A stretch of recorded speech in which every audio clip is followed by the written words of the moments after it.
अरे ये हो काजल रानी, का हाल बा हो? एकदम का करो तारू, कैसन हाल बना के रखले बाड़ू अपन हो। अरे पवन राजा, पता ना कैसे ढुक गइल बा हो। निकाल दो, बहुते दर्द करता मर्दवा। अरे मोबाइल चलावत रहलू कि अंदर घुसावत रहलू? मोबाइल अंदर घुस गइल बा, साला मिलतो नइखे बा। अरे ओनिए खोजो ना, हाथ घुसा के खोजो, इने ओने मिल जाई। तनी बढ़िया से खोजो। अरे घुसाइए के खोजतानी हो, मिलते नइखे साला। इ मोबाइल कितना बड़ा मोबाइल रहे, कौन कंपनी के रहे बोलो? अरे पवन राजा, सैमसंग के रहे हो, बॉटम वाला।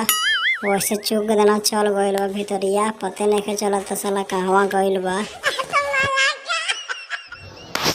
अच्छा अच्छा रुको, भेंट गइल बा हो, निकलो ता रुको, पकड़ लेले बानी, निकालो तानी।